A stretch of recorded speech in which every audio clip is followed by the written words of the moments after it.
जब जब नेहरू परिवार का पुर्जा कोई राज नहीं करता या उनके हाथ में राज का रिमोट कंट्रोल नहीं होता, फिर उनकी गुलाम जनता बट वृक्ष के नीचे बैठ जाती है और गौतम बुद्ध की तरह उनको ज्ञान प्राप्त हो जाता है।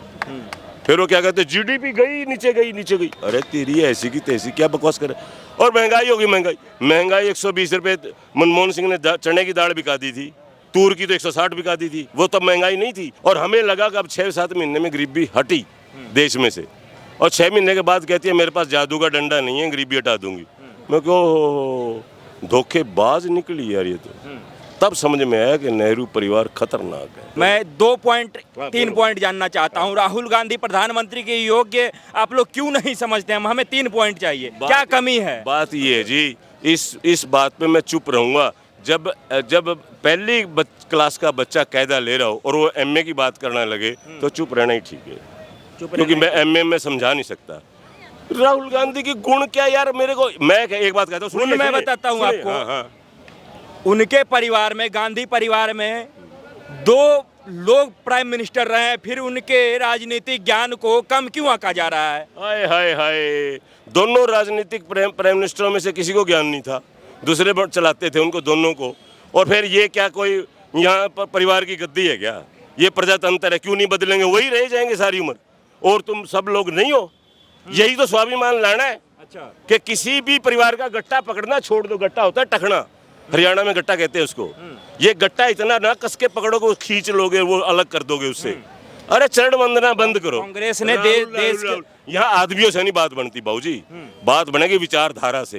विचारधारा से बात बनेगी। हिंदू तरसे हैं अपने राम मंदिर के लिए, तरसे हैं तरसे। किसने ताला खुलवाया था राम मंदिर का? हो सकता है मैं जाऊं ना कभी भी राम मंदिर में, लेकिन सुनो, मेरी अस्मिता को तो चोट लग रही थी ना।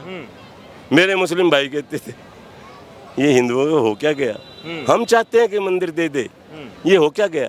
मैं क्या, रांड तो रंडेपा काट ले, रंडवे नहीं टिकने देते।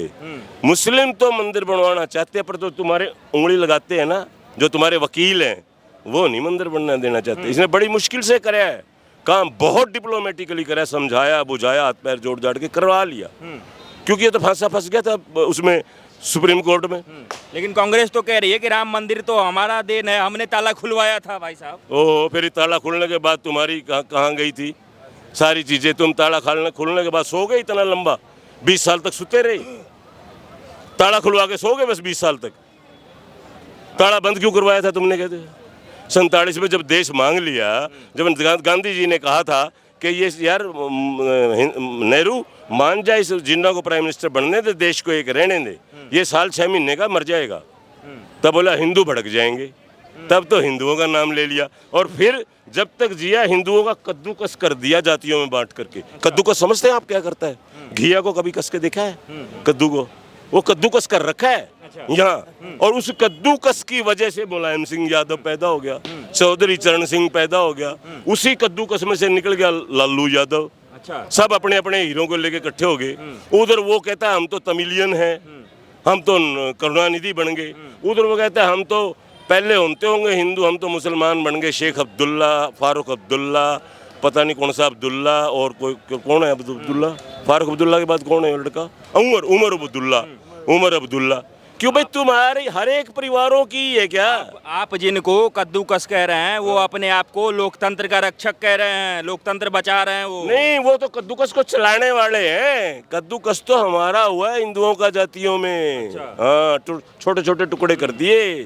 साइमन कमीशन को लागू करने वाली है ये कांग्रेस। Doctor A.O. ह्यूम की बेटी, एक परिवार की चेली जेबी पार्टी ना, एक परिवार की जेबी पार्टी और साइमन कमीशन की चेली। साइमन कमीशन यही कुछ था, जातियों बांटो इस देश को। तभी तो कहता Simon commission go back, Simon commission go back. इन्होंने कम बैक कर दिया पावर में आते ही। साइमन कमीशन की चेली और सत्ता लोलूपों का गैंग है पार्टी, तो वैसे कहते हो आप इसको। अच्छा, अभी इंडी गठबंधन द्वारा 14 पत्रकारों का जो विरोध किया गया है, उसे बाइकआउट किया गया है, उसको कैसे देखते हैं? वो पत्रकार जाने, हमें क्या जरूरत है? पत्रकार देख लें, जिनकी तुम चमचागिरी करते थे वो उनका हाल क्या है देख लें। जो गोदी मीडिया कहते हैं ना, उनसे मैं आज भी कहता हूँ, पेपर मीडिया 80% आज भी इंदिरा कांग्रेस का गुलाम है। कांग्रेस का times of India, Hindustan times, और दी ट्रिब्यून का सारा ग्रुप, पंजाब केसरी जिसके पोते को उन्होंने करनाल से एमपी बनाया वो भी उनकी गुलामी करता है, दैनिक भास्कर, सिर्फ एक दैनिक जागरण जो बैलेंस्ड सा है उसको छोड़ करके टोटल पेपर मीडिया, दी हिंदू, ऐसा बदमाश नंबर 1। अच्छा मीडिया और सुनो, आज तक वाला होता है प्रभु चावड़ा, वो सोचता था इंदिरा जी के चरण मिल जाए मैं चाटने लग जाऊं, इतना घिरा हुआ था। अरे भाइयों अब मुश्किल से इस नरेंद्र मोदी ने तो कोई बूटी सुंघाई है, दो चारों को, वो थोड़े थोड़े ठीक रहते हैं, बाकी और कुछ नहीं है। अच्छा हाँ, और मीडिया आज भी 80% नेहरू परिवार का गोला है। मैं गुलाम को गोला बता रहा हूँ, थोड़ा सा ठीक लगेगा उनको। अच्छा अच्छा ठीक लगेगा। अच्छा एक तरफ देश अभी जो है चुनाव से पहले एक तरफ जो जनता है वो इंडिया के पक्ष में है, इंडिया मतलब इंडी गठबंधन की बात मैं नहीं कर रहा हूँ, देश के नाम को लेकर कह रहा हूँ, और दूसरे तरफ भारत की तरफ इशारा हो रहा है। बात ये है अगर कोई गीदड़ है, मैं गीदड़ हूँ, मैं शेर की खाल पहन लूँ, मैं अपना भारत माता नाम लिख लूँ, मैं वंदे माता नाम लिख लूँ, मैं जय हिंद नाम लिख लूँ, पता है सबको ये तो फिजूल एक्सरसाइज कर रही है भारतीय जनता पार्टी। भारतीय जनता पार्टी को चाहिए इस बात पे जिक्र ही ना करे, क्योंकि जनता सारी की सारी जानती है उनको, रंगे शियार हैं, जानती है, उनके रंग के पीछे का पता है उनको, सब पता है, सब पता है। अच्छा भारत का विरोध क्यों कर रही है ये जो इंडी गठबंधन है? ओ इनको खुद नहीं पता, ये अपना विरोध आप कर रहे हैं, ये तो अपना विरोध आप कर रहे हैं। ये भारतीय जनता पार्टी को 2 अकल दे देना आपकी किसी तरह, मेरी तो सुनती नहीं, अभी मेरे पास तो कनेक्शन कम है। 2 अकल दे देना, एक तो 24 में जो टाइम है उससे एक दिन पहले ना 2 महीने बाद में चुनाव करवाएं, 2 महीने बाद में, और सुनो चलो टाइम पे करवा देना, पहले ना करवाओ। विपक्ष कह रहा है कि जल्दी ही करेगा, नीतीश कुमार ढोल पीट रहे हैं कि चुनाव जल्दी करवा देगा ये जीतने के लिए। वो फंसा रहे हैं चक्रव्यूह में, इनको समझ है, वो चक्रव्यूह बना रहे हैं, इसको फंसा रहे हैं जानबूझ के, भारतीय जनता पार्टी को अभिमन्यु बना रहे हैं। आप समझो वो बड़े बड़े महारथी हैं उनमें, वो कलंक है राजनीति के ऊपर माथे पे। अच्छा हाँ, अरे वो गठबंधन वालों ने 14 को वो कर दिया, मार दिया धक्का, तो वो भुगते, जिन 14 को कर दिया वो किलकी मारे, अपना मीडिया तो है ही उनके पास। एक मीडिया हो मेरे पे, मैं तो हिंदुस्तान में आवाज बुलंद कर दूं, वो तो 14 है, 14 तो बिलोते पकड़ के उनको। 14 से तो 14 मीडिया वाले तो उनको रात को दिखने लग जाए उन्हें सपने में, राहुल गांधी उठ के देख क्या हो गया, जातियों में बांट दिया है पूरा देश। अच्छा आपको जिस तरीके का आरोप लगा रही है विपक्ष की मीडिया जो है आजकल मोदी भक्त हो गया, गोदी मीडिया का जो है सो उपनाम दिया जा रहा है, आपको लग रहा है ऐसा कुछ? हाँ जी, आपको मैं एक बात बताऊं सर, 4 पीढ़ियों के गुलाम और मोदी नहीं, भारतीय जनता पार्टी के समर्थकों को अंधभक्त कहते हैं। कहीं न्याय देखा आपने? 4 पीढ़ियों के गुलाम, और एक आधे बावड़े की भी गुलामी कर रहे हैं। अरे पागलो, फूट के भाग इस देश के, जो गुलाम है आदि काल के, उनके बाप दादा परदादा सारे गुलामी सबने करी। मोतीलाल नेहरू से चरण पकड़ने लगे, फिर चाचा नेहरू, फिर इंदिरा गांधी, उसने नेहरू की बजाय गांधी का बदल लिया, कुछ है नहीं कुछ भी, सब नकली गांधी।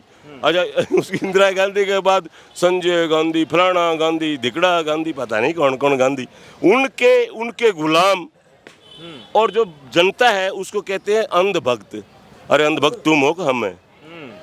अरे गुलामों, कम से गुलाम तो ना बोले, कोई स्वाभिमानी आदमी आए और वो कहे भाई इतनी भक्ति ना करो, कुछ इनकी भी कमियां निकाल दो, फिर समझ में आती है। अच्छा वकील साहब एक आखिरी और सबसे अहम सवाल, जो हर जगह जो है सो कांग्रेस के मुख्य धारा का सवाल है कि देश में महंगाई और बेरोजगारी जो है वो चरम पे है, और मोदी इसको छुपाने के लिए हिंदू राष्ट्र और दूसरे बयान जो है सो देते रहते हैं, इसको कैसे देखते हैं आप? ऐसे देखते हैं जी, आदि काल से बेरोजगारी रही है, आदि काल से महंगाई रही है, इनकी रेशो बहुत कम है। जब ये गए थे तो लगभग 89 समथिंग ये पेट्रोल छोड़ के गए थे, ये मनमोहन सिंह जी।